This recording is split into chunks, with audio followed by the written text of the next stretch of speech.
The Power of Awareness. Neville Goddard. Chapter 7. Attitude. Experiments recently conducted prove that what you see when you look at something depends not so much on what is there as on the assumption you make when you look. Since what we believe to be the real physical world is actually only an assumptive world, it is not surprising that these experiments prove that what appears to be solid reality is actually the result of expectations or assumptions. Your assumptions determine not only what you see, but also what you do, for they govern all your conscious and subconscious movements toward the fulfillment of themselves. Over a century ago, this truth was stated by Emerson as follows: as the world was plastic and fluid in the hands of God, so it is ever to so much of His attributes as we bring to it. To ignorance and sin, it is flint. They adapt themselves to it as they may, but in proportion as a man has anything in him divine, the firmament flows before him and takes his signet and form. Your assumption is the hand of God molding the firmament into the image of that which you assume. The assumption of the wish fulfilled is the high tide which lifts you easily off the bar of the senses, where you have so long lain stranded. It lifts the mind into prophecy in the full right sense of the word, and if you have that controlled imagination and absorbed attention which it is possible to attain, you may be sure that all your assumption implies will come to pass. When William Blake wrote, "What seems to be is to those to whom it seems to be," he was only repeating the eternal truth: there is nothing unclean of itself, but to him that esteemeth anything to be unclean, to him it is unclean. Romans 14:14. Because there is nothing unclean of itself or clean of itself, you should assume the best and think only of that which is lovely and of good report. It is not superior insight, but ignorance of this law of assumption, if you read it into the greatness of man some littleness with which you may be familiar, or into some situation or circumstance an unfavorable conviction. Your particular relationship to another influences your assumption with respect to that other, and makes you see in him that which you do see. If you can change your opinion of another, then what you now believe of him cannot be absolutely true, but is only relatively true.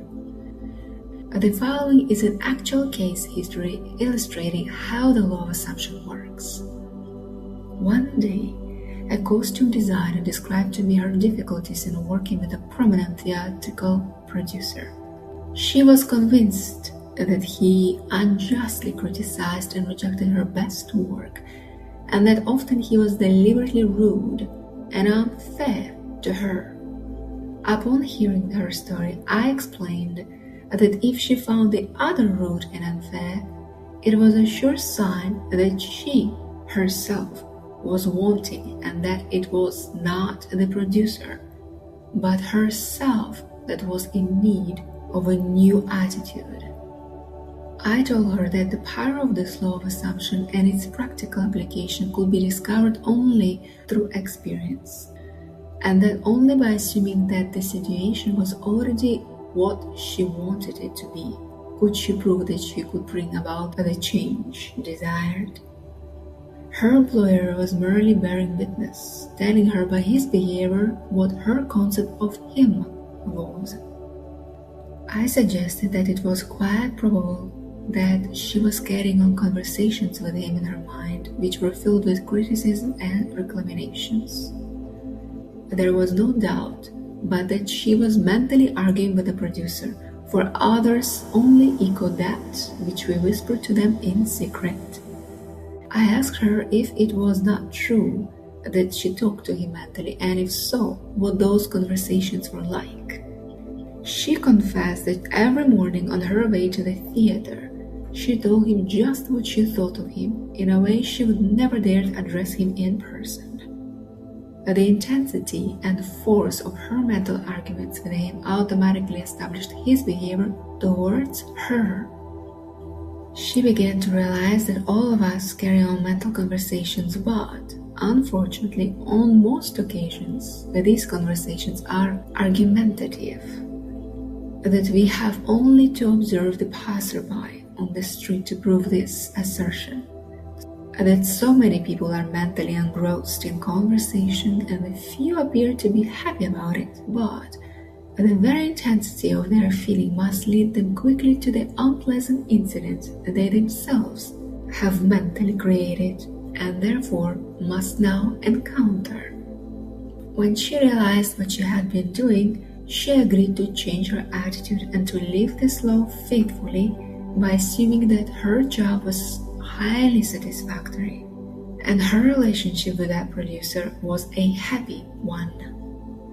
To do this, she agreed that before going to sleep at night, on her way to work, and at other intervals during the day, she would imagine that he had congratulated her on her fine designs and that she, in turn, had thanked him for his praise and kindness.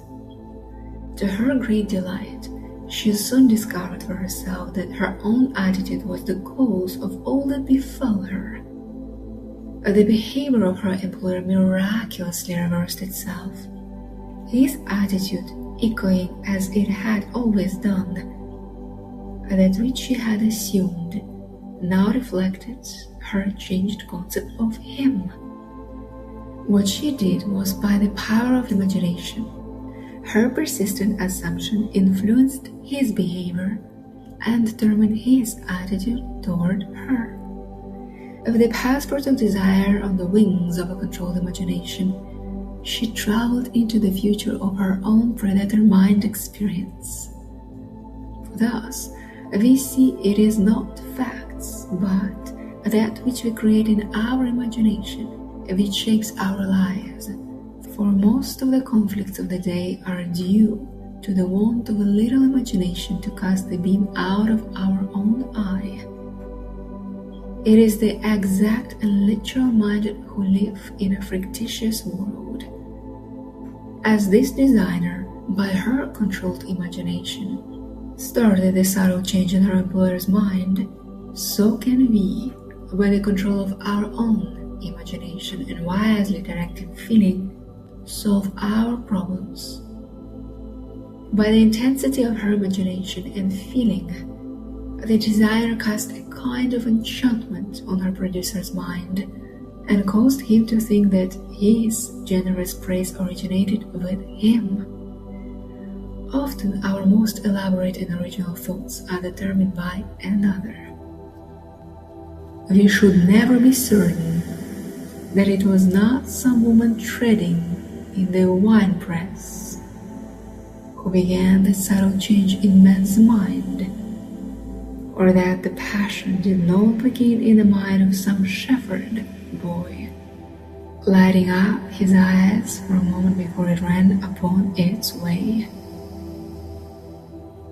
William Butler Yeats.